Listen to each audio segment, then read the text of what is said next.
vamos a dar inicio y agradecemos su compañía y a ver los hermanos que se vayan anexando también, a nuestros hermanos que nos acompañan por Facebook. Vamos a iniciar esta segunda parte de este tema llamado la Trinidad. Para esto, hermanos, vamos a hacer una oración antes de dar inicio para en unos momentos cederle los micrófonos a nuestro hermano Rubén García. Los invito a que, inclinando nuestros rostros, oremos, hermanos. Una vez más, bendito Señor, nos presentamos ante ti para que tú nos puedas guiar en estos momentos de estudio, en estos momentos de análisis, Señor, en los cuales el propósito principal es engrandecer tu nombre, que tu iglesia pueda tener un solo pensamiento con respecto a tu doctrina y que nos permita, Señor, llevar a cabo este estudio, que nos llenes de tu espíritu, porque Señor, sabemos que sin ti nada podemos hacer. En tus manos nos ponemos pidiéndote, Señor, que guíes a nuestro hermano Rubén García y que tú le dirijas y que todo lo que aquí se hable sea únicamente con el propósito de engrandecer tu nombre. En tus manos nos ponemos pidiéndote todas estas cosas en el bendito nombre de tu amado Cristo Jesús. Amén. Hermanos, bueno, pues vamos a dar inicio. Les recordamos, los micrófonos van a estar apagados durante toda la exposición y al término de la exposición, nuestro hermano Rubén abrirá la plática para que usted pueda hacer sus comentarios, pueda realizar sus preguntas. Y hermanos, este es un foro abierto donde usted puede comentar todas las cosas que usted desee con respecto al tema. Puede realizar las preguntas necesarias con respecto al tema y esperamos en el Señor poderle dar respuesta a todas ellas. Si ya estamos listos, le voy a ceder los micrófonos a mi hermano Rubén García. Hermano Rubén García, adelante.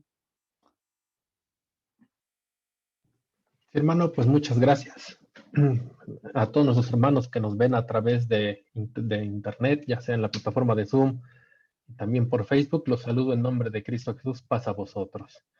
El día de hoy vamos a continuar con el estudio que comenzamos la semana pasada acerca de la Trinidad, Dios en tres personas.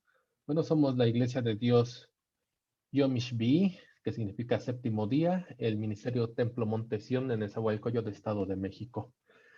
Bueno, para comenzar con este tema, pues ya la semana anterior estudiamos los tres primeros puntos: en qué consiste la Trinidad, quién introdujo esta doctrina, Dios puede engendrar, y el día de hoy continuaremos analizando la actividad del Hijo y la divinidad de Jesucristo. Esos son los temas que vamos a analizar en estos momentos. Pero para poder avanzar en ese estudio, pues vamos a hacer un pequeño repaso de lo que vimos la semana pasada.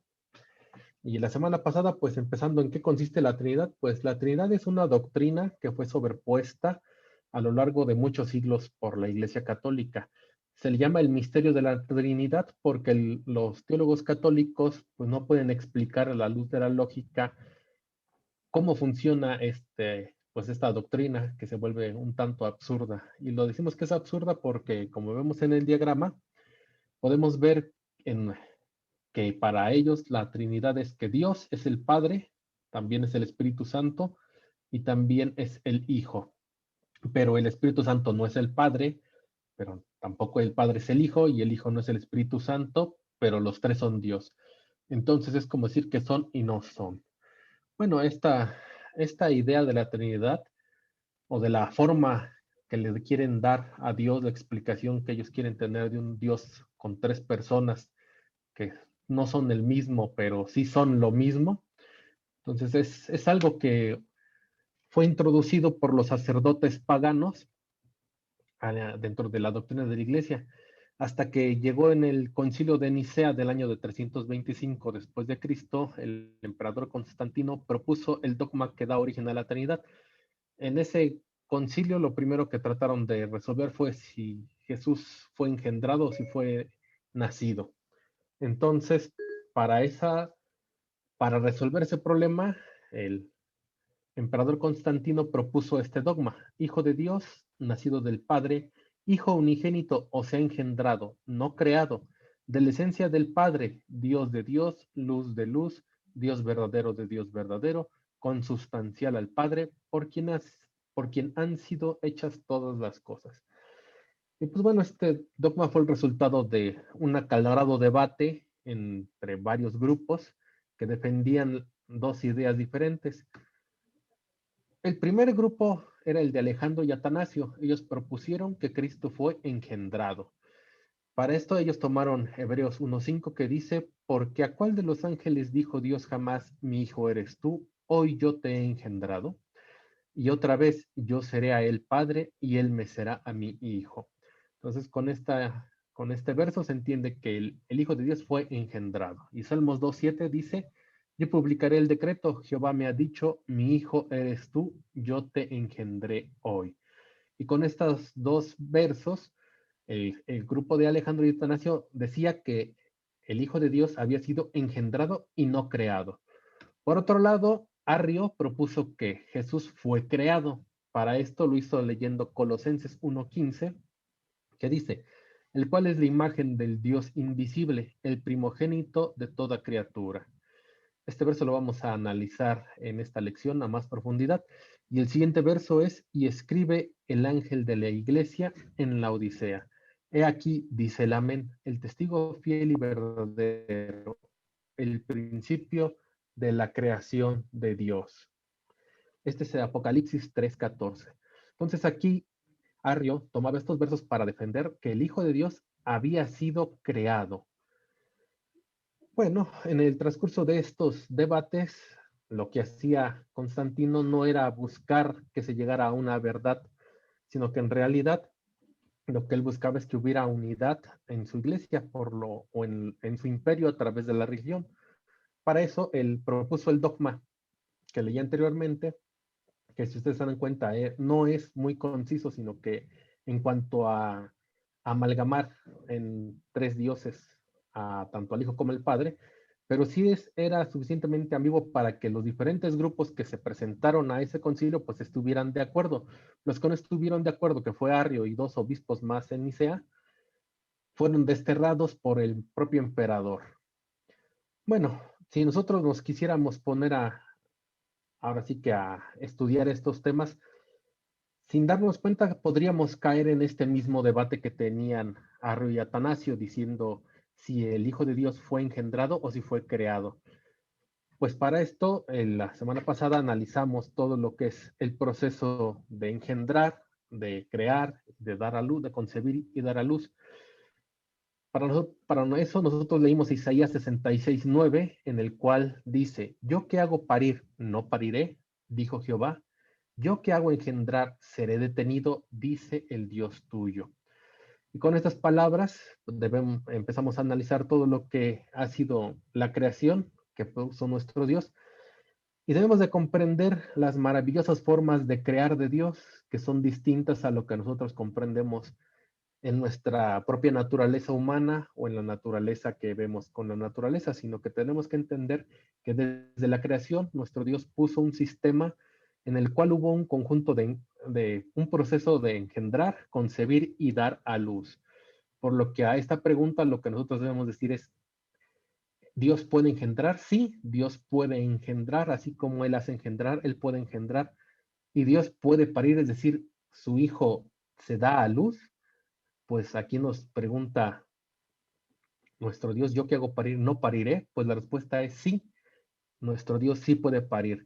Y esto es un punto muy importante porque en el concilio de Nicea lo que los sacerdotes paganos querían tratar de entender en sus ideas antiguas de su propia Trinidad que ellos ya tenían, es que ellos querían que el Hijo y el Padre estuvieran en una misma naturaleza, uno siendo parte del otro, sin ser el mismo, según su pensamiento. Entonces ellos concibieron este ideal, decir que el Hijo fue engendrado, pero que nunca salió del Padre desde la creación, sino que estaban como si estuvieran en un mismo cuerpo, como si no hubiera sido dado a luz. Entonces, con este pensamiento, pues nosotros podríamos caer en un error, ya que para poder interpretar correctamente la doctrina de nuestro Señor Jesucristo, tenemos que, sin lugar a dudas, comprender no solamente uno o dos versos, sino que tenemos que entender todos los versos para llegar a la verdad que no se alcanzó en el Concilio de Nicea. Y nosotros debemos de entender que así como Dios puede engendrar, también puede dar a luz. Así que el Hijo de Dios fue engendrado, concebido y dado a luz. Es decir, es un ser distinto, separado del Padre.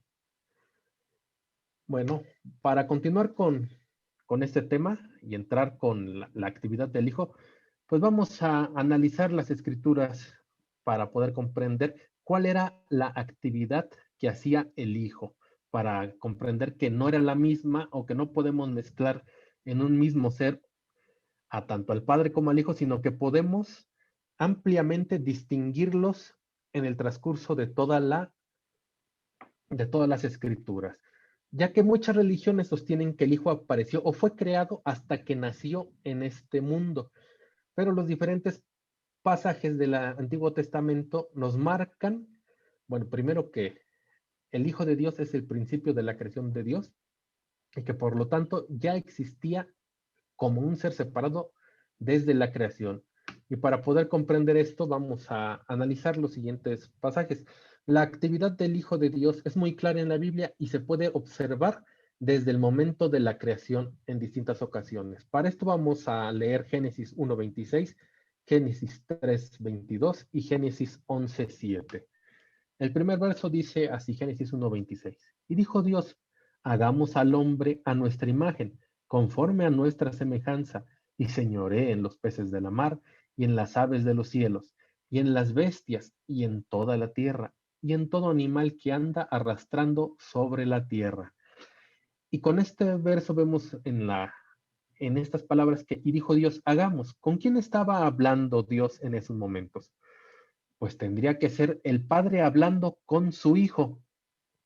No podríamos pensar que estuviera hablando con los ángeles, porque los ángeles no tendrían por qué, ahora sí que recibir estas palabras, hagamos como, como un acto de participación conjunta. Los ángeles tendrían que recibir órdenes, tendrían que decirle hagan, ¿no? Pero aquí dicen hagamos significa que se estaba haciendo un trabajo en conjunto entre dos seres distintos o separados. Podemos leer esto en Juan 1:1. En el principio era el verbo, y el verbo era con Dios, y el verbo era Dios. Este verso lo vamos a analizar un poco a más detalle, un poco más adelante, pero lo importante de aquí es que tenemos que entender que había algo en el principio que estaba junto a Dios, que era el verbo.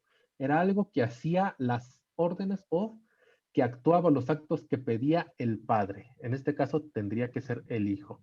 Y Salmos 33:6 dice, por la palabra de Jehová fueron hechos los cielos y todo el ejército de ellos por el espíritu de su boca. Es decir, alguien daba las órdenes y había alguien más que las ejecutaba y que las cumplía. En este caso, el Padre daba las órdenes y el Hijo las obedecía.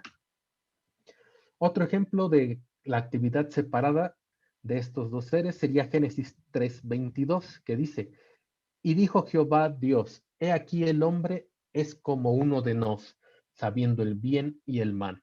Ahora pues, porque no alargue su mano y tome también del árbol de la vida y coma y viva para siempre? En este pasaje podemos ver cómo Jehová Dios estaba hablando con alguien más o estaba hablando en plural. He aquí el hombre es como uno de nos. Si aquí solo existiera un ser como Dios, tendría que decir, he aquí el hombre es como yo bueno, se parece a mí, en otras palabras, pero aquí está hablando en plural, es como uno de nos, uno de nosotros. Entonces aquí entendemos que se entiende que había dos seres que estaban en ese momento a los que esta frase está haciendo referencia.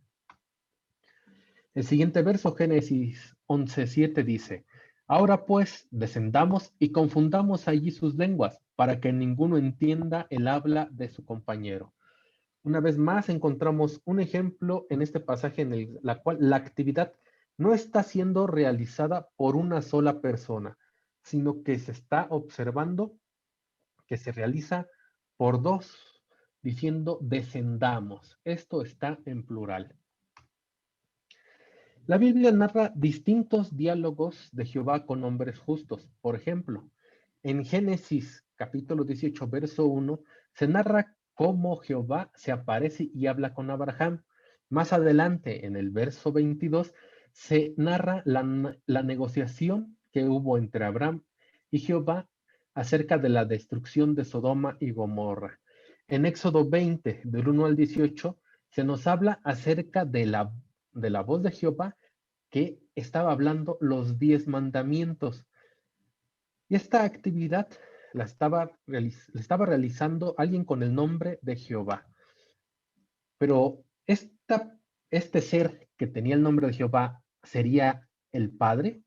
No pudo haber sido el Padre, porque su pureza, omnipotencia, espíritu o energía no podrían ser soportadas por el endeble cuerpo humano, como nos lo dice Éxodo 33:20.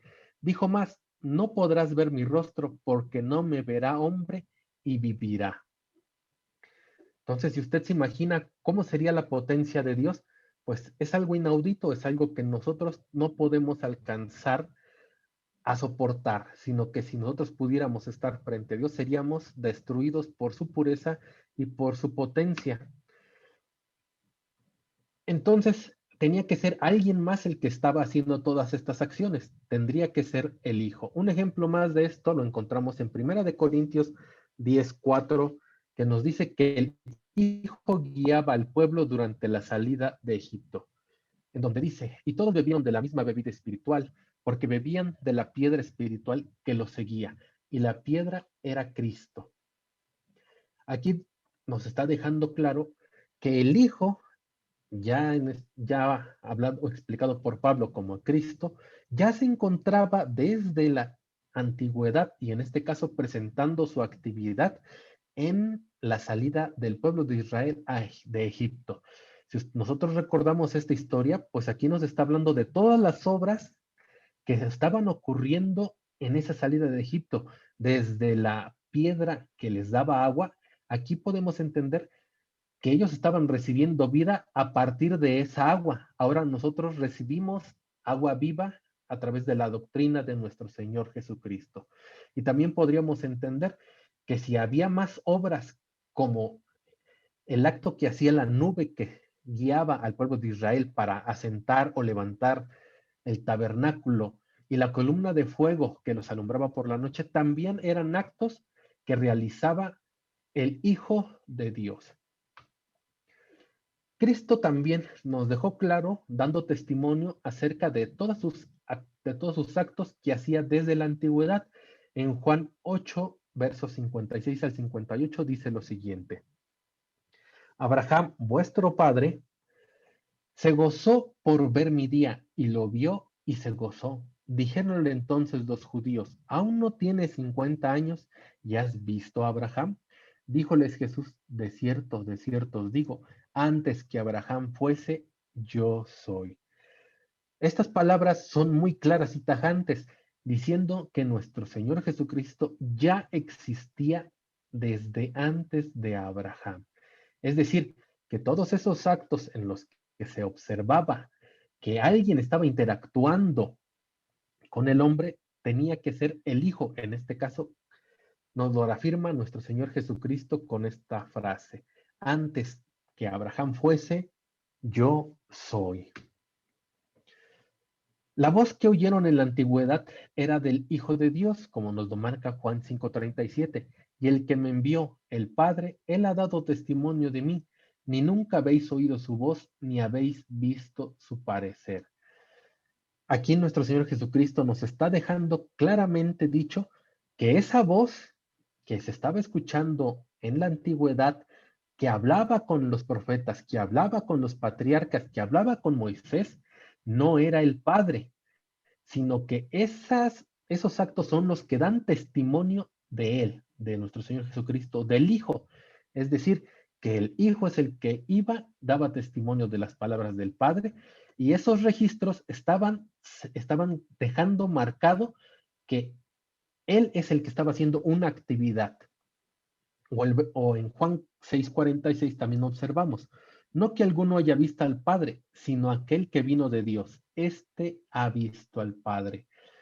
En otras palabras, todos los que hablaban con Jehová, todos los que hablaban boca a boca o que lo veían o que escuchaban su voz, no estaban hablando con el Padre, sino que estaban hablando con el que vino de Dios, es decir, con el Hijo.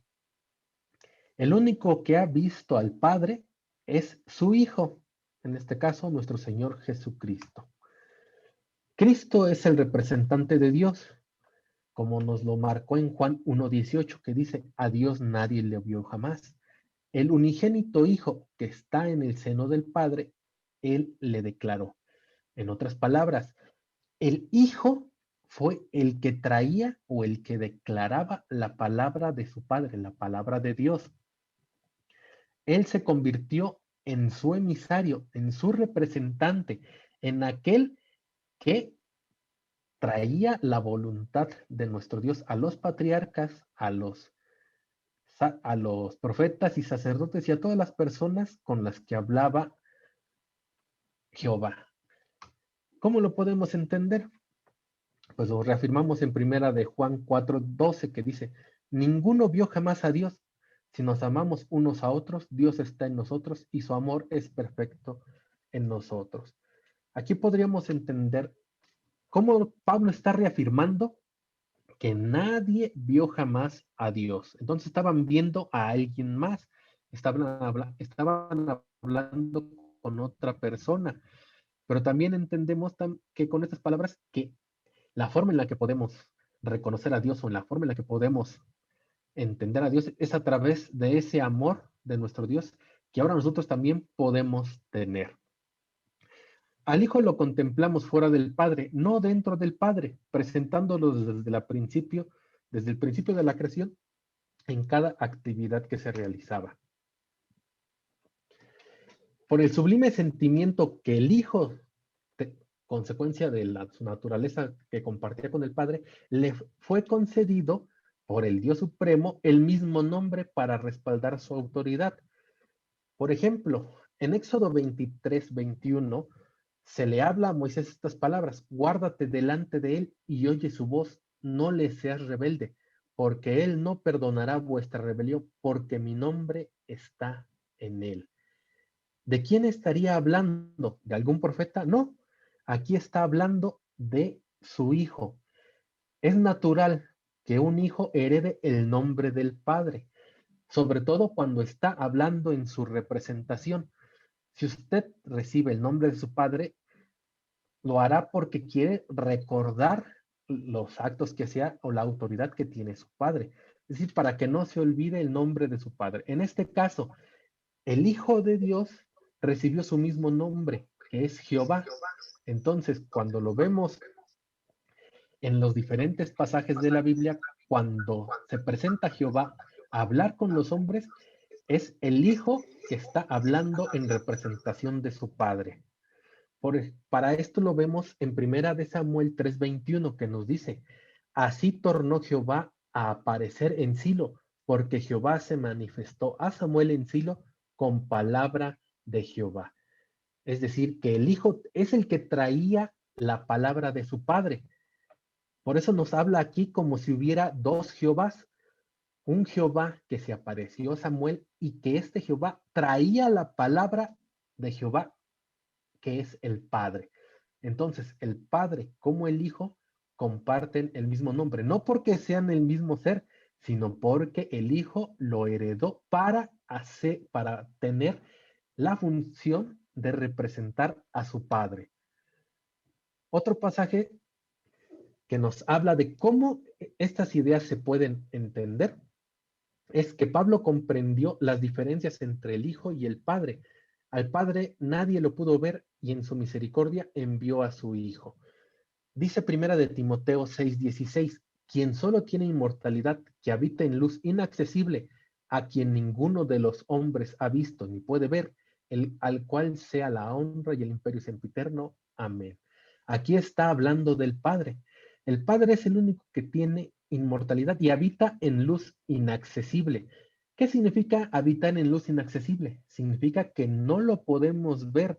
Si nosotros nos presentáramos delante del Padre, seríamos destruidos por su potencia. A Él es al que nosotros le damos honra y reconocemos que es dueño del imperio sempiterno. Por otro lado, en 2 Corintios 4:6 podemos observar una diferencia con el Hijo. El Hijo es luz accesible y protectora desde la creación. Leamos este pasaje. Porque Dios, que mandó que de las tinieblas resplandeciese la luz, Él es el que resplandeció en nuestros corazones para iluminación del conocimiento de la gloria de Dios en la faz de Cristo. Aquí nos está presentando algo que muchas religiones ignoran o pasan por alto al leer el Génesis. Porque Dios, que mandó que de las tinieblas resplandeciese la luz, ¿cuándo apareció la luz en la creación? Si todos recordamos, esto ocurrió en el primer día, cuando se nos dijo, o cuando se nos dice que que dijo Dios, sea la luz, y fue la luz. Y Dios llamó a las tinieblas tarde y a la luz llamó mañana. Este pasaje nosotros recordamos que apareció la luz, pero ¿era una luz comparable a la del Padre o sería una luz distinta? Génesis 1:14 y 15 nos dice esto. Y dijo Dios, sean lumbras en la expansión de los cielos, para apartar el día y la noche, y sean por señales, y para las estaciones, y para días y años, y sean por lumbreras en la expansión de los cielos, para alumbrar sobre la tierra, y fue así. Si nosotros recordamos este pasaje de Génesis, se encuentra ya en el cuarto día. Entonces, ¿qué luz es la que apareció en el primer día? Tenía que ser una luz distinta. Si usted recuerda, las plantas aparecieron en el tercer día y las plantas para poder vivir necesitan luz. Con esto podemos comprender que la luz que apareció en el primer día era una luz que fomentaba la vida, una luz creadora, que procuraba, que cuidaba la creación que se estaba formando en esos momentos. Esta luz, que es accesible, es distinta a la luz que emite el Padre, porque la del Padre es luz inaccesible y la luz que brilló en la creación es una luz accesible, que es la luz que hacía el Hijo. Y ahora, como lo dice el primer verso que leímos hace unos instantes, Cristo actúa como una luz al intelecto espiritual para que ahora nosotros podamos, o más bien dicho, para que nuestro Señor que Jesucristo cumpliera la misión divina, el trabajo sublime de ser el Hijo, el predicador, el enseñador, el vocero de un solo Dios, cuya luz no ha estimulado la retina humana ni en ningún momento se ha dejado ver por misericordia. En otras palabras, nosotros no podemos ver al Padre, pero sí podemos ver a su Hijo. Sí podemos comprender que su Hijo es el que nos ha mostrado al Padre, es el que nos ha enseñado su voluntad y es el que desde la antigüedad nos traía su mensaje divino. La actividad del Hijo de Dios es mostrarnos al Padre. Esto nos lo dice en Juan 17:3-26. Esta, empero, es la vida eterna, que te conozcan al solo Dios verdadero, a Jesucristo, el cual has enviado. Y el verso 26, y yo les he manifestado tu nombre y manifestarélo aún, para que el amor con que me has enviado esté en ellos y yo en ellos. Es decir, que el propósito que tenía nuestro Señor Jesucristo era uno, mostrarnos al Padre, enseñarnos su voluntad. Pablo comprendió la misión de Cristo y explica que tenemos un solo Dios y un Señor Jesucristo. Nosotros, empero, no tenemos más de un Dios, el Padre, del cual son todas las cosas, y nosotros en él, y un Señor Jesucristo, por el cual son todas las cosas, y nosotros por él. Con estas palabras, Pablo no está mezclando al Padre y al Hijo en un solo ser, sino que por el contrario, nos está señalando una diferencia sustancial entre los dos, diciéndole que solo tenemos a un solo Dios, que es el Padre, y un Señor Jesucristo, que es distinto y está separado del Padre, y que todos nosotros, pues vivimos en ellos en su amor y en su entendimiento, en su doctrina. La predicación del monoteísmo, es decir, la creencia en un solo Dios, no podía ser predicada o presentada por un miserable humano. Juan 12:44 nos dice, mas Jesús clamó y dijo, el que cree en mí, no cree en mí, sino en el que me envió. Es decir, que nuestro Señor Jesucristo nos estaba mostrando y nos dejó claro que el propósito que Él tenía era llevarnos al Padre, mostrarnos a ese Dios todopoderoso que envió a su Hijo a la tierra. ¿Se imaginan qué pasaba o recordando qué pasaba con la predicación que hacían los profetas, los sacerdotes y los patriarcas? No todos los hombres creían en el Dios Todopoderoso, sino que en realidad muchos caían en el error de pensar que aquellos que traían la palabra de Dios eran en realidad Dios. E incluso el paganismo pensaba que sus reyes, que sus mandatarios también eran Dios, o también los comparaban con dioses. Entonces nosotros como humanos no somos capaces de presentar al único y verdadero Dios, al Padre. Este acto solo podría ser hecho por su Hijo.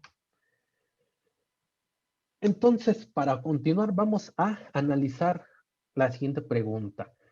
¿Este Hijo del Padre sería Dios o sería un Dios? Este era el motivo de la pelea, de la discusión que había en el concilio de Nicea. Si nosotros analizamos la palabra Dios, en el griego se dice teos y significa deidad o es un título dado a un gobernante. Si ustedes recuerdan, los emperadores romanos también se hacían llamar dioses, se comparaban con los dioses, pero nosotros tenemos que preguntarnos, ¿qué es un dios? En las religiones politeístas, un dios es un ser sobrenatural al que se le rinde culto. Tiene poder sobre un ámbito concreto de la realidad y sobre el destino de los humanos. En las religiones monoteístas es un ser sobrenatural único al que se rinde culto. Es responsable de la creación del universo y del misterio de la existencia. Para muchas religiones, sobre todo las paganas, los dioses eran seres encima de la naturaleza, eso es sobrenatural, aquellos que tenían potestad o que tenían la capacidad de hacer actos que superaban las cosas que hacemos los hombres. Por ejemplo, para los griegos su dios principal era el dios del rayo. ¿Por qué era el dios principal? Porque él dominaba los cielos y era un ser que controlaba la luz del trueno, la luz del rayo.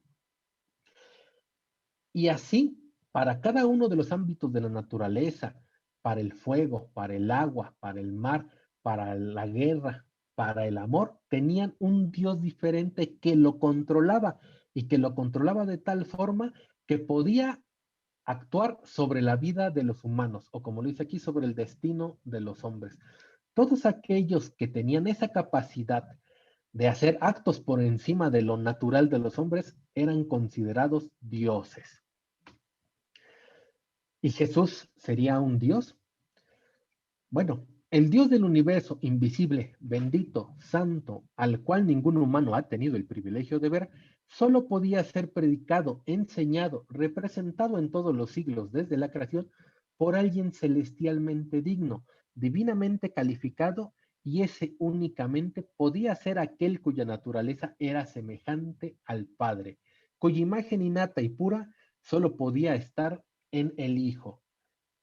El Hijo era el único que podía presentarnos al Padre en realidad y el único ser que lo podía hacer era el que compartía esa naturaleza semejante al Padre.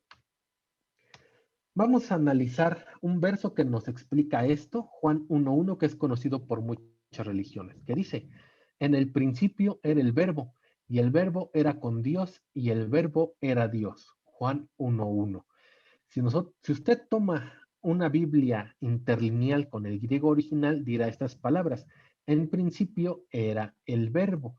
y el verbo estaba cerca de Dios, y Dios era el verbo.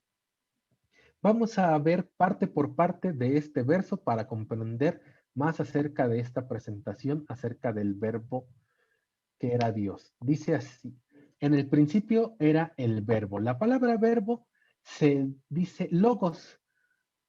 ¿Qué es un verbo?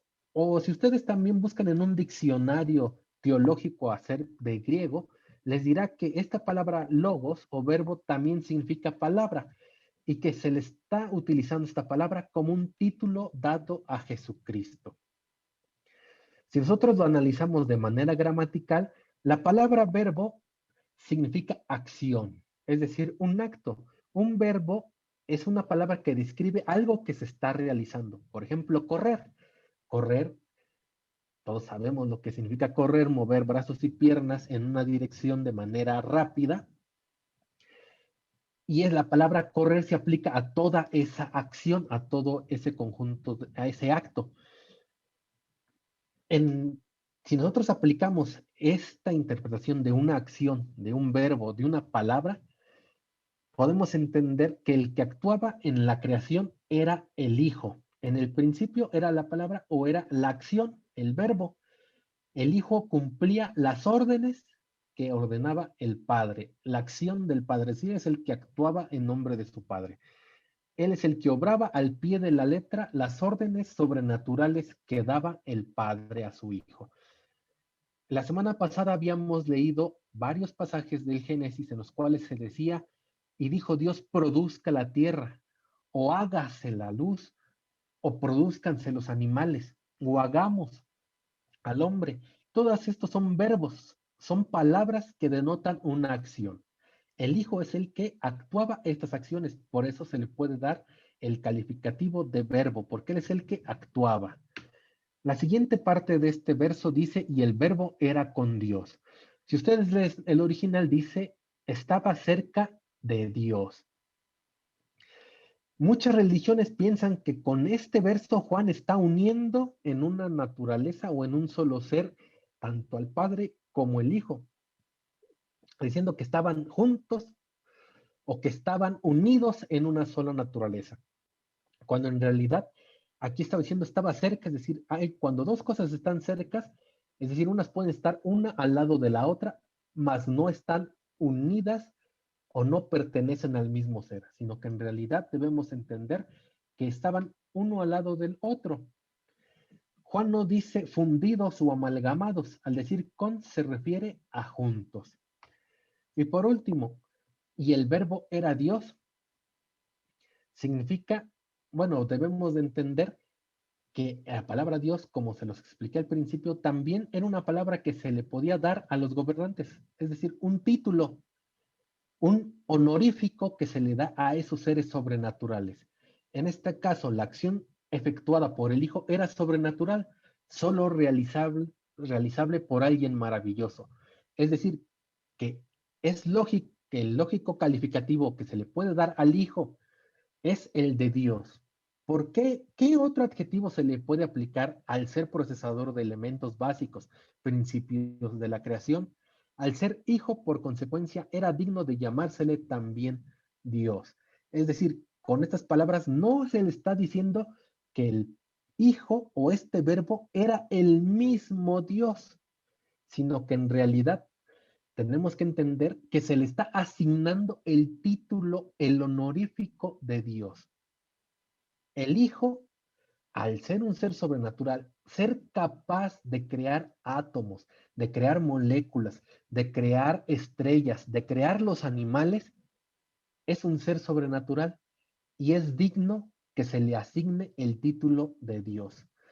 Pablo, en su perfecto conocimiento del griego, entendía que al decir la palabra teos que está escrita en el original, le está dando el título o el honorífico de Dios, no lo está amalgamando en una naturaleza divina como muchas religiones afirman o interpretan de este verso.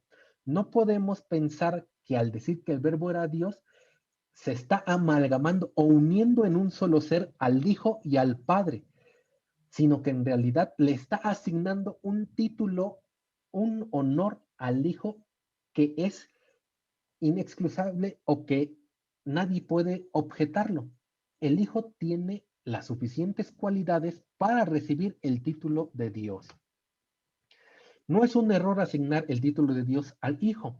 La ley designaba así a aquellos humanos espirituales que contenían la palabra de Dios.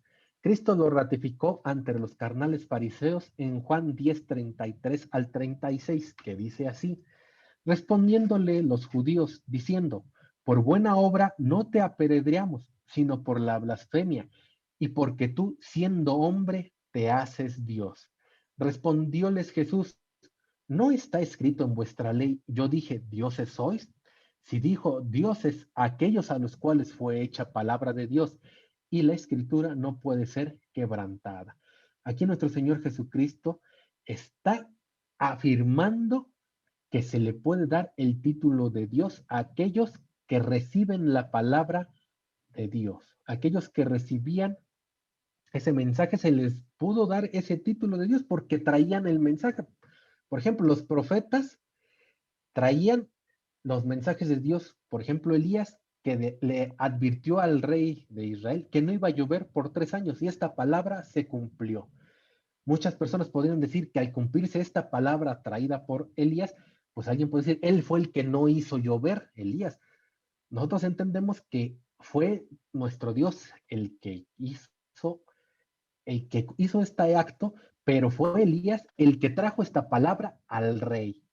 Y muchas personas podrían decir que, bueno, pues Elías también podría caer en ese calificativo, no porque él hiciera el acto, sino porque así es el pensamiento del hombre. El hijo heredó distintas virtudes por disposición de su padre. Por ejemplo, Juan 5:26 nos dice: porque como el Padre tiene vida en sí mismo, así dio también al Hijo que tuviese vida en sí mismo. Es decir, el Hijo de Dios tiene inmortalidad, tiene vida en sí mismo.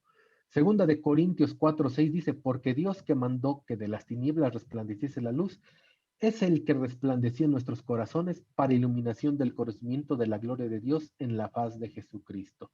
Es decir, que el Hijo también es luz, pero Él es luz accesible. Mateo 28:18 dice: y llegando Jesús les habló diciendo: toda potestad me es dada en el cielo y en la tierra. Es decir, que el Hijo también tiene potestad. Aún teniendo todas estas características que claramente podrían hacer que el Hijo sea llamado Dios, el Hijo no tuvo la osadía de ser más que su Padre. No nació en él el deseo de estar sobre su Padre. Jamás abusó de su autoridad. Un ejemplo de ello se encuentra cuando Satán trató de estorbar a Josué, el gran sacerdote, como lo leemos en Zacarías capítulo 3, verso 2. Y dijo Jehová a Satán: Jehová te reprenda, oh Satán. Jehová, que ha escogido a Jerusalén, te reprenda. ¿No es este tizón arrebatado del incendio? Aquí claramente podemos entender muchas cosas con este verso. La primera es que había dos personas o dos seres que reciben el nombre de Jehová. No podemos pensar que aquí se hace referencia o que el Padre es el que está diciendo esas palabras, sino si fuera así, aquí tendría que decir: y dijo Jehová a Satán, te reprenderé, porque sería el Padre el que está hablando. Pero en realidad aquí está diciendo: Jehová te reprenda. Es decir, que Jehová, el Hijo que recibe el nombre de Jehová, le está diciendo a Satán: Jehová el Padre te reprenda, oh Satán. Jehová el Padre que ha escogido a Jerusalén te reprenda. Aquí vemos claramente a dos seres distintos que uno le da su lugar, le da el respeto al otro. Es decir, el Hijo respeta el poderío, la autoridad y la superioridad de su Padre. Pablo comprendió este sentimiento, el sentimiento del Hijo y su obediencia, expresando las siguientes palabras en Filipenses 2:6: el cual, siendo en forma de Dios, no tuvo por usurpación ser igual a Dios. Es decir, el Hijo, siendo un ser distinto a su Padre, aunque teniendo muchas características y compartiendo esa naturaleza divina, nunca se igualó a Dios. En otras palabras, el hijo nunca tuvo la osadía de ser igual a su padre o de comparársele. Por el contrario, él aceptaba su autoridad.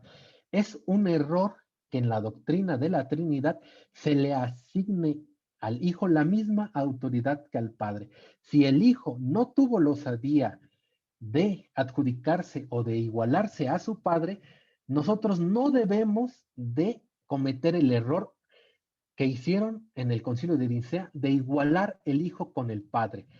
Esa es un error que nosotros estamos o que la doctrina de la Trinidad está cometiendo al hijo, levantándole un falso al decir que él es igual que el padre. No, el hijo, teniendo esa forma de Dios, nunca se atrevió a ser igual al padre.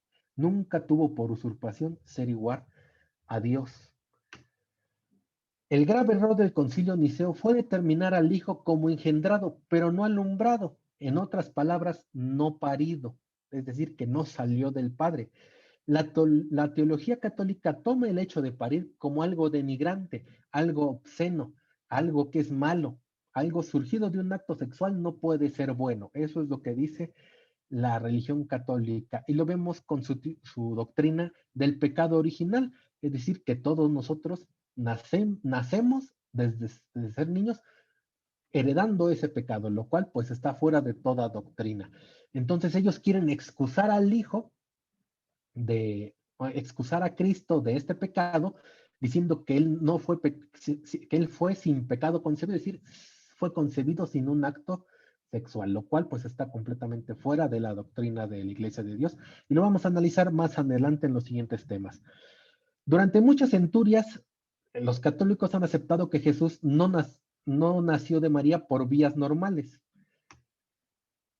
El hijo engendrado y no nacido sería un hijo imaginario, es decir, no le podemos decir que el hijo sea un hijo si no ha sido dado a luz. Es decir, todavía no es un hijo, todavía no está formado, todavía no ha sido dado a luz.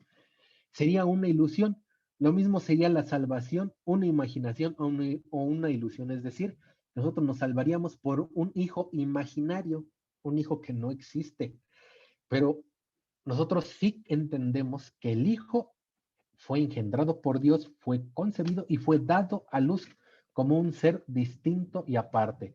Constantino no comprendía a los argumentos de Arrio por conveniencia, porque él no le interesaba la religión, él lo único que quería era unir a su imperio y para esto se aprovechó que la mayoría de los obispos y sacerdotes paganos que había en su concilio habían aceptado o querían apoyar la idea de que Cristo había sido engendrado y no creado. Los obispos no entendieron por la filosofía pagana que de ellos traían de la Trinidad. Es decir, ellos querían que Dios fueran tres en uno solo. O ellos querían que varios dioses, varias existencias, estuvieran compartidas en un solo ser. Ellos estaban acostumbrados en eso. Entonces, cuando Constantino proponía sus ideas, cuando las discusiones se daban, ellos querían, por sus propias costumbres, apoyar esa idea de unir al Padre con el Hijo, cosa que pues no podemos hacer nosotros. Y bueno, hermanos, con esto hemos analizado la divinidad de Jesucristo y la actividad del Hijo y abrimos los micrófonos para sus dudas o comentarios.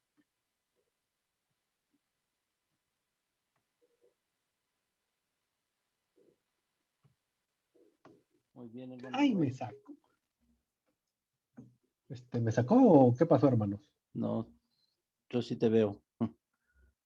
Ok, Sí es te que veo yo y no te los oigo. veo. Ah, ya los vi, ya los vi.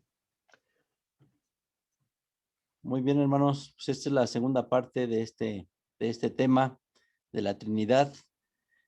Ahora sí que los micrófonos están abiertos para que presenten sus dudas, sus comentarios, alguna duda al respecto, algún comentario al respecto. Saludamos a nuestros hermanos que nos acompañan por la plataforma de Facebook, los hermanos que constantemente nos acompañan con estos temas. Hace un momento recibí un mensaje de mi hermano Armando Melén de El Salvador, me parece. Déjenme ver si puedo poner el... Paz, hermanos. Les saludo al hermano Armando Martínez, de acá de Guatemala. A ver si tuvieran este tema Parece que sí es del de Salvador. la, de la Trinidad. Él nos pide este tema en audio. De hecho, sí, este tema en un principio se manejó en audio, en voz de nuestro hermano ministro Edmundo Arteaga. Lo seguimos trabajando. Lo teníamos en CD. Ahora lo manejamos ya en formato MP3. Todo este material que él dejó grabado fueron 20 temas en audio. Todos ellos están, bueno, van a estar disponibles en formato MP3. En un principio salieron en formato de cassette porque fueron grabados hace tiempo. Tengo aquí a la vista a nuestro hermano Abiram Israel. Sí, pasa a vosotros, hermanos. A vos pasa. Ahorita en el estudio, bueno, me surgió solo una pequeña duda. Es que no sé si yo entendí mal o qué pasó ahí, pero tengo entendido que el Señor Jesucristo es el primogénito de la creación, o sea que antes de la creación Él ya existía, pero durante el estudio no sé si escuché mal, que se decía que la luz que fue al principio fue cuando Jesucristo nace, o sea, cuando dice, sea la luz y se hizo, fue ahí cuando Jesús nace. Bueno, esa parte fue la que me confundió. No sé si me podría explicar bien esa parte. Gracias. Sí, hermano, qué bueno que nos haces esa pregunta. No sé si alguien más también la comparta, pero al momento que estaba presentando que la luz apareció en el primer día, debemos entender que no se refiere al momento en el que nuestro Señor Jesucristo apareció, o fue, ahora sí que fue engendrado, concebido y parido, sino que en realidad, si ustedes tenemos que entender que nuestro Señor Jesucristo existía desde antes de la creación, y Él es el fundamento para darle inicio a la creación, en el sentido de que Él es el que actuaba. En este caso, lo usamos para dar el ejemplo de las características que diferencian al Hijo del Padre. El Padre es luz inaccesible, pero el Hijo es luz accesible y protectora desde la creación. No lo podemos poner ahora sí que en el pasaje pensando de que nuestro Señor o que el Hijo apareció cuando apareció la luz. No, no, no, Él ya estaba desde antes de la creación. ¿Por qué, ¿por qué no lo podemos poner en ese tiempo? Porque la luz apareció después de las tinieblas, es decir, ya ha transcurrido mediodía para nosotros, o para lo que nosotros podemos entender. Entonces nuestro Señor Jesucristo ya estaba desde antes, nada más que en ese momento fue cuando actuó a la orden de Dios e hizo aparecer su luz sobre esta creación. No Bueno, sé si con eso queda. Gracias, hermano, sí ya quedó comprendido. Muy bien, agradecemos su pregunta, hermano Abiram Israel. Está también levantando la mano nuestro hermano Abraham Ramales. Y luego voy yo, hermano Juan. Sí, hermana Magdalena, un momento. Hermano Abraham. Juan, pasa vos.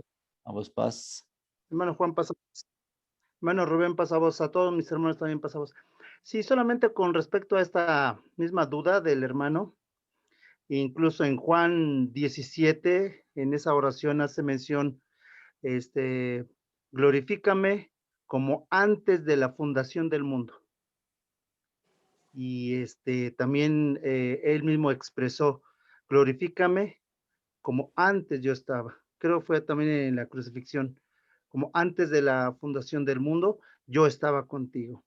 Entonces, antes de la fundación del mundo, antes de los primeros días, y antes de que hágase la luz, nuestro Señor Jesucristo ya existía a la luz de la Escritura. Gracias. Muchas gracias, hermano Abraham. Nuestra hermana Magdalena García. Mi pregunta es, hermano, así como dicen ustedes que Dios no es o sea, no lo podemos ver, y que Jesucristo sí, o sea, hubo la oportunidad en el tiempo pasado, ¿sí?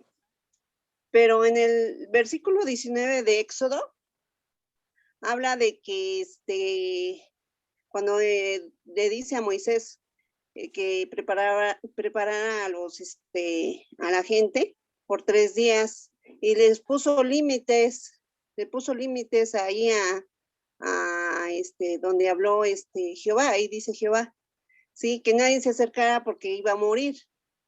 Ahí la confusión está de que si habló el Padre o habló el Hijo. Esa es mi pregunta. Sí, hermana, ahí en todos estos pasajes de la Biblia, si usted se da cuenta, en todas las narraciones, cuando aparece, dice específicamente el nombre Jehová. Y como le hicimos la pregunta en la expresión, ¿cuál Jehová? ¿A cuál Jehová se refiere? Pues se refiere al emisario, al que trae la palabra del Padre. En este caso, tiene que hacerse referencia al Hijo. La Biblia es muy clara y en todas las oportunidades, cuando es concreto, dice el nombre Jehová. Ahora sí que podemos comprender que en todos esos actos, en todas esas, es el Hijo el que está actuando.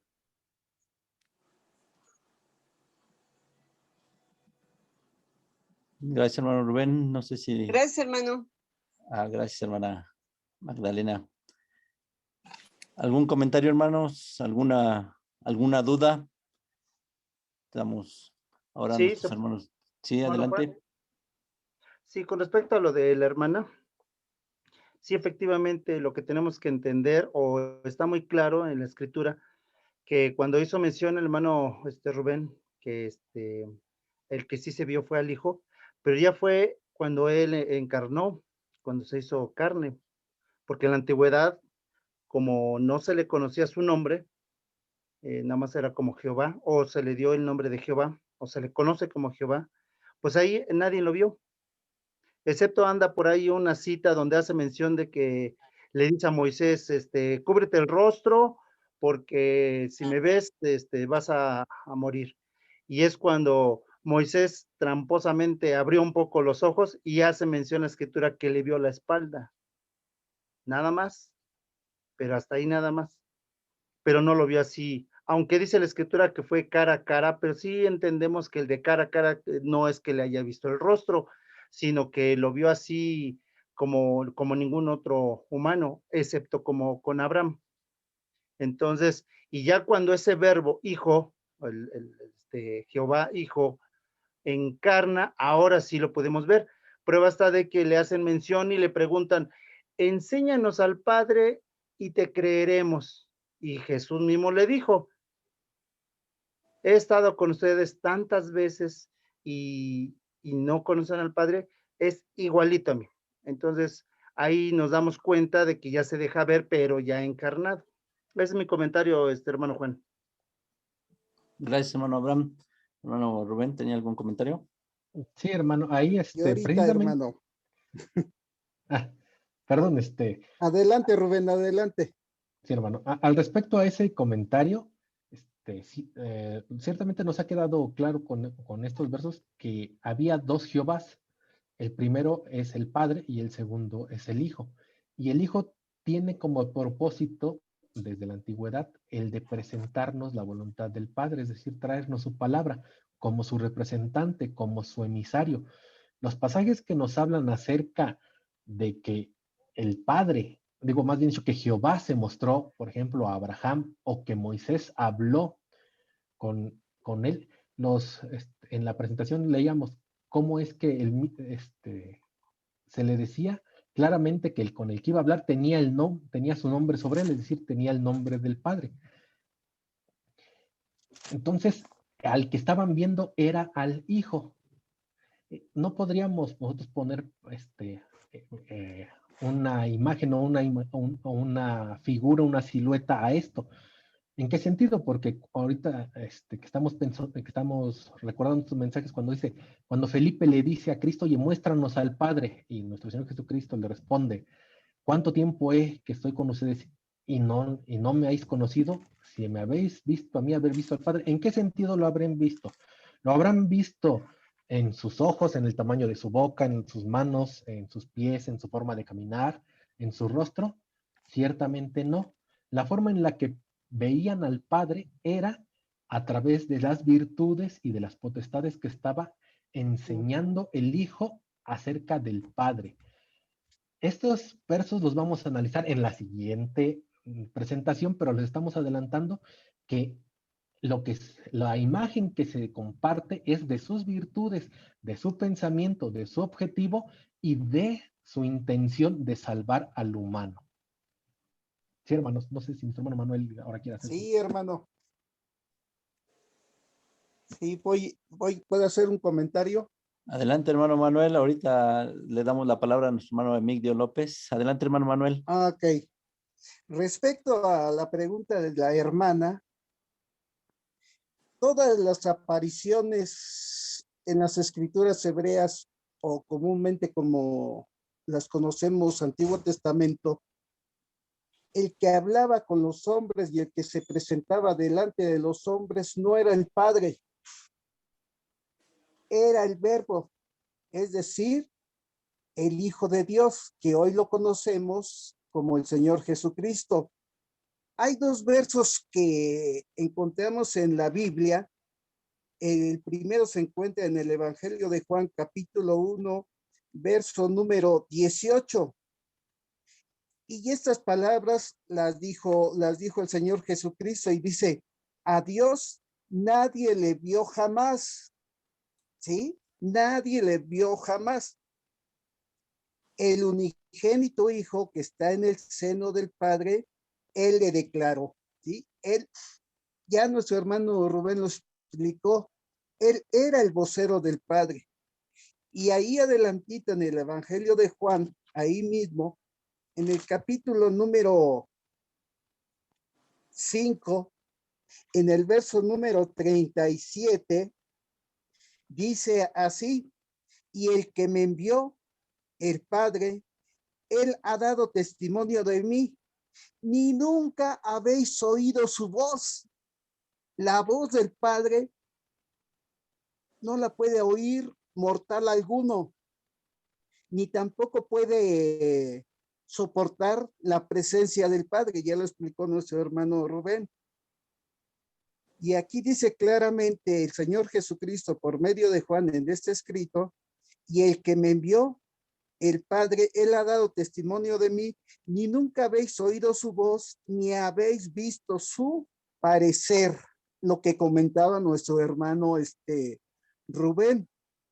Efectivamente, el Señor Jesucristo les mostró al Padre, pero no se los mostró literalmente, sino que les estaba mostrando por medio de Él todas las virtudes que Dios depositó en el Hijo para que en esa manera, pues Él les mostrara al Padre. Pero nunca podemos hacernos imagen siquiera de cómo es Dios, porque hay un mandamiento que dice, no te harás imagen de cosa alguna que esté en los cielos, ni en la tierra, ni debajo de la tierra, ni del mismo Dios, ¿eh?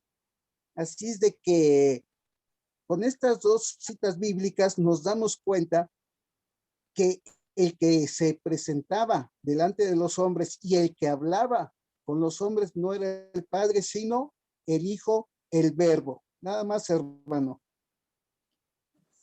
Bien, hermano Manuel, muchas gracias. Nuestro hermano Emigdio López tiene la palabra. A ver si puede abrir su micrófono, hermano.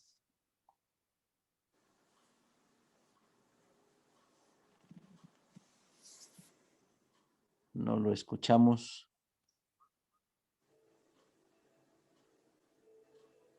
No sé si no puede abrir su micrófono el hermano, parece que se le complicó.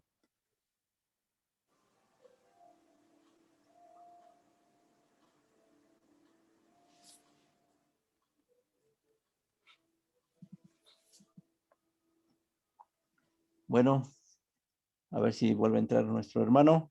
Ahora nuestros hermanos en Facebook están muy callados. A ver si todo les quedó claro. ¿Tienen alguna duda? Nuestro hermano Abiram, una vez más.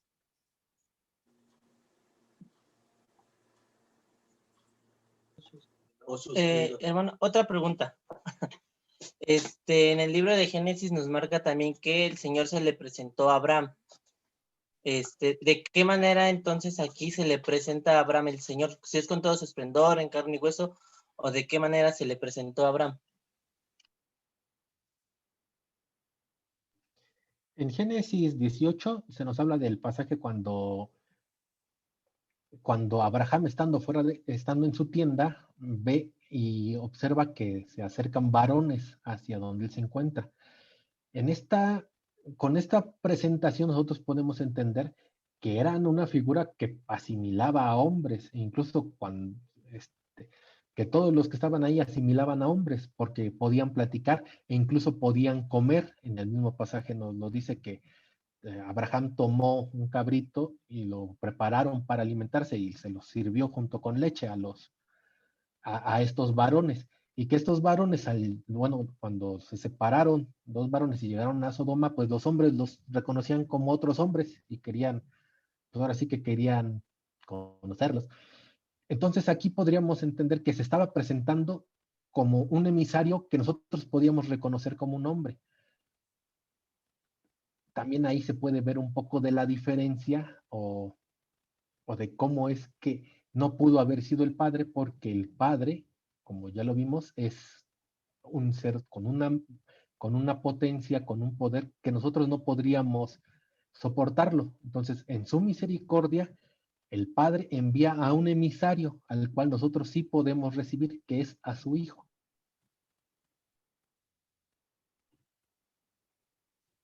Muy bien, hermano. Gracias, hermano. Gracias a nuestro hermano Abiram. Bueno, hermanos, pues creo que son todas las dudas hoy por Facebook. No hay dudas, no hay comentarios, o me parece que creo que tenemos problemas con... no sé si está bien. Pensé que teníamos problemas con el chat, pero no. Dice nuestro hermano Jesús Álvarez.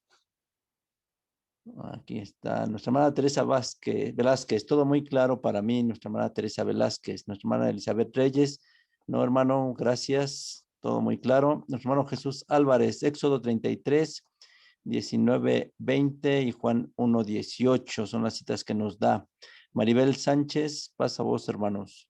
Nuestro hermano Jesús Álvarez. Juan 17, 5. Padre, glorifícame tú al lado tuyo con aquella gloria que tuve antes que el mundo existiera. ¿Sí? Era lo que más o menos nos comentaba nuestro hermano Ramales. Nuestra hermana Nelly Rodríguez, el hermano ministro Santiago me explicaba que los 10 mandamientos fueron escritos por el Hijo y la voz que tronó las 10 palabras también fue la del Hijo. El comentario que hace nuestra hermana Nelly Rodríguez por Facebook. Son todos los comentarios que tenemos y bueno, pues nos dicen nuestros hermanos que les ha quedado bastante claro toda esta cuestión.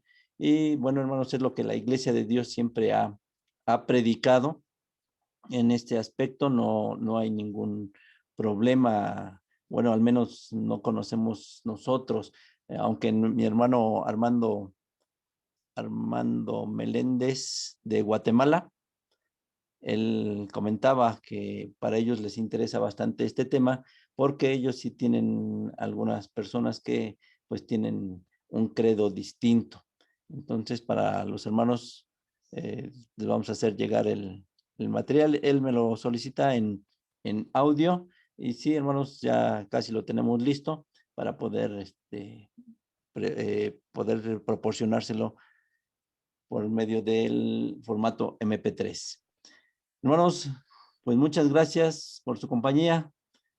Les agradecemos, saludamos a nuestro hermano Urbano Tolteca, allá en Houston, Texas, a nuestro hermano Marcelo Cruz, en la ciudad de Oaxaca, a nuestro hermano Abiram Israel, no teníamos el gusto de conocerlo, pero ya está nuestro hermano Emigdio López. No sé si ahora sí pueda activar su audio, nuestro hermano Emigdio. Yo no tengo la oportunidad de activar su audio.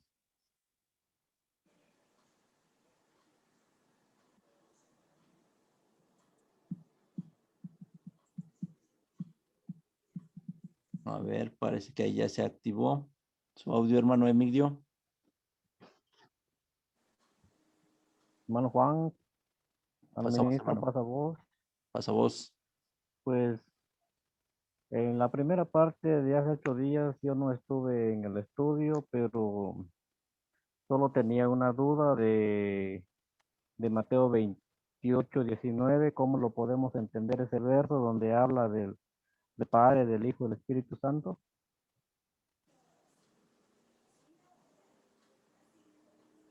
Mm.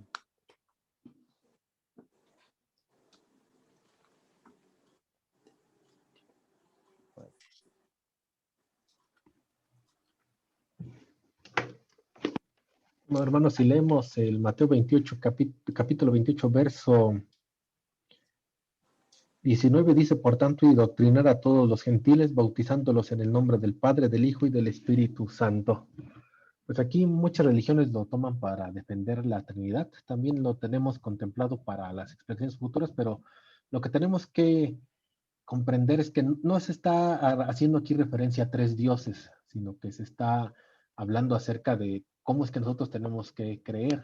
En este caso, nosotros creemos en el Dios Todopoderoso a través del nombre de nuestro Señor Jesucristo, inspirados por el Espíritu Santo, que es como nosotros, bueno, como la Iglesia de Dios también practica el bautismo, que lo que reconocemos es que adoramos al Dios Todopoderoso, pero gracias a que nuestro Señor Jesucristo nos lo compartió y que ahora tenemos al Espíritu Santo para recordárnoslo, para motivarnos a seguir el camino de nuestro Señor Jesucristo y para poder tratar de alcanzar la altura de Cristo, como lo decía Pablo. Sí, hermano Santiago Lucero, parece que quiere comentar algo. Sí, hermanos, pasamos. Bueno, con respecto a este verso de Mateo 28, 19, se han encontrado escritos y se ha visto que es una interpolación. Es decir, la forma correcta, a ver, lo voy a buscar, pero la forma correcta es, por tanto, id y doctrinad a todos los gentiles, enseñándoles que guarden todas las cosas que os he mandado. Es decir, en escritos más antiguos, anteriores al siglo, o más bien se ha dicho que ese verso se agregó, pero después del concilio de Nicea. ¿Por qué? Porque la Iglesia Católica o la que se separó en ese momento buscaba la manera de defender esa postura trinitaria. Entonces sí se ha comprobado que es una interpolación. Las palabras bautizándolos en el nombre del Padre, del Hijo y del Espíritu Santo no existían en los originales, sino que fueron agregados después del año 325. Es por eso que bueno, yo creo que la mayoría de nosotros sabemos, la Iglesia de Dios nunca ha usado esas palabras para bautizar. La Iglesia de Dios nunca ha bautizado en el nombre del Padre, del Hijo y del Espíritu Santo, sino que la oración bautismal que tiene la Iglesia de Dios es por la autoridad de nuestro Padre Dios, la dirección de su Santo Espíritu, te bautizo en el nombre de Jesús. Y no aceptamos esas palabras porque, como decíamos, es una interpolación que se agregó después del año 325. Gracias, hermanos. Gracias, hermano ministro Santiago Lucero. No sé si mi hermano Emigdio López, si quede claro, si esté de acuerdo con la respuesta. Vemos que le cuesta un poquito de trabajo a nuestro hermano. Nuestro hermano Abraham Ramales. Sí, mi hermano. Sí, efectivamente lo que acaba de decir nuestro hermano Lucero, sí, es lo que prácticamente también yo iba a comentar. De hecho, ese texto en específico sí está alterado para justamente avalar lo que es la Trinidad. Por eso tenemos que reconocer también que Reina Valera, cuando se revisó y se hizo esa traducción, pues fue Casiodoro. Pues Casiodoro de Reina Valera, pues eran 100% católicos, eran monjes. Entonces, ellos tenían la doctrina trinitaria por mucha historia de atrás. Entonces, por eso, a la hora de bautizar, por eso pusieron en el nombre del Padre, del Hijo y del Espíritu Santo, para hacer la Trinidad. Pero en escritos antiguos, y ahí también hay una cita, no la recuerdo ahorita, alguien me puede ayudar a recordar, creo que está en Hechos, que lo correcto es bautizándolos en el nombre del Padre, del Hijo, y obtendrás el don del Espíritu Santo. Eso es lo correcto. Y así se rompe con la Trinidad, que Casiodoro lo malpuso para afirmar la Trinidad.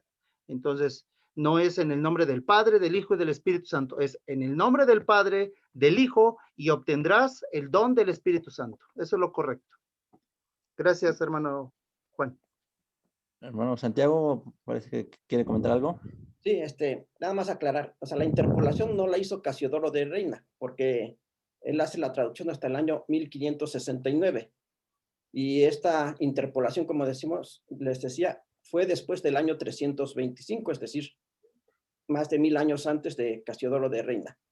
Es por eso que en los escritos griegos se encuentra esa palabra o esa frase en el nombre del Padre y del Hijo y del Espíritu Santo. Ahora la cita que menciona nuestro hermano Abraham es Hechos capítulo 2, verso 38, donde dice, arrepentíos y bautícese cada uno, pero ahí no menciona al Padre, dice, en el nombre de Jesús. Ahí menciona únicamente al nombre de Jesús, dice, arrepiéntase y bautícese cada uno en el nombre de Jesús y recibiréis el don del Espíritu Santo, o el don del Espíritu. Entonces, hay más versos dentro del libro de Hechos, donde se nos muestra cómo los apóstoles bautizaban en el nombre de Jesús. En el caso de Cornelio, cuando Pedro va y lo doctrina, dice que lo bautizó también en el nombre de Jesús. Hay como 4 o 5 versos en el libro de Hechos donde se nos menciona de esa manera. En ninguno se nos dice que los discípulos hayan bautizado en el nombre del Padre, del Hijo y del Espíritu Santo. Todos dicen que bautizaron únicamente en el nombre de Jesús. Y sí, como resultado del bautismo es recibir la virtud o la potencia del Espíritu. Recibiréis la virtud del Espíritu. Entonces, pero pues sí, la Iglesia de Dios siempre ha bautizado en el nombre de Jesús, pero siempre sin pasar por alto la autoridad de nuestro Padre, porque finalmente Él es el que da toda autoridad y nos guía a través de su Santo Espíritu. Gracias. Muchas gracias, hermano Santiago. Por Facebook, nuestro hermano Jesús Álvarez nos dice Hechos 5:38. No nos hace alguna referencia más, ¿sí? Pero bueno, pues aquí está, hermanos, como la Iglesia de Dios siempre ha tomado estos textos bíblicos que han confundido por mucho a muchas organizaciones con las cuales se han respaldado para decir que ahí está la Trinidad. La Iglesia de Dios siempre lo ha explicado de esta manera. No hay diferencia en sí en esta explicación con respecto a estos versos. Así de que, bueno, hermanos, estos son los comentarios que tenemos al respecto. Los invitamos para la tercera parte de este tema, donde, bueno, pues se seguirán analizando otros argumentos, otros cuestionamientos que los que están a favor de la Trinidad siempre ponen, siempre utilizan para argumentar que la Trinidad es real, que la Trinidad existe, que Dios es un Dios trino. Si no hay más comentarios, hermanos, pues les agradecemos mucho y los esperamos la siguiente semana. Ya creo que son todos los comentarios. Muchas gracias a todos. Dios les bendiga. Gracias a usted, hermano Urbano. Pues vamos a despedirnos en oración. Si nuestro hermano José Mejía nos dirige en una oración para poder despedirnos. Sí, hermano, con todo gusto. Vamos a orar, hermanos. Bondadoso Señor, en esta noche te damos gracias porque nos has permitido nuevamente escudriñar tu santa palabra. nos has permitido nuevamente que podamos adentrarnos a tener que entender toda tu doctrina, todo el legado que tú has dejado desde un principio. Padre Santo, para estos tiempos, tal vez para muchos se nos dificulta obtener este conocimiento, mas sin embargo, te agradecemos por los siervos que siempre tienes destinados para poder enseñarnos.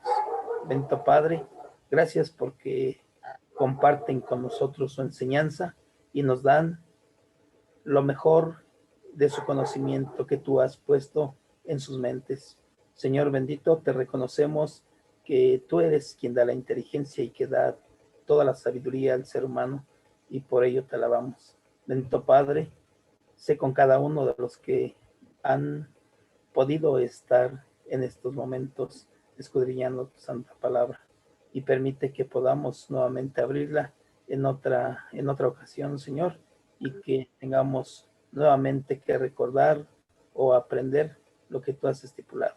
En el nombre de Cristo Jesús te damos gracias, te suplicamos. Amén. Amén. Hasta vosotros, hermanos. Hasta vosotros, hermanos, muchas gracias por su compañía. Los esperamos primeramente Pasa Dios el vos. próximo domingo. Pasa vos. Pasa vos, hermanos. Dios los bendiga. A vos pasa, hermana Magdalena. Pasados, hermanos, Dios les siga bendiciendo. Cuídense mucho, hermanos. Pasa vos, hermanos. Pasa A vos. vos paz. A vos paz, hermanos. A vos a todos.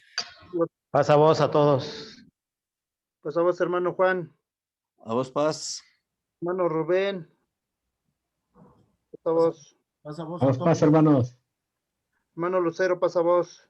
Pasa vos, hermanos. No, Manuel, pasa vos.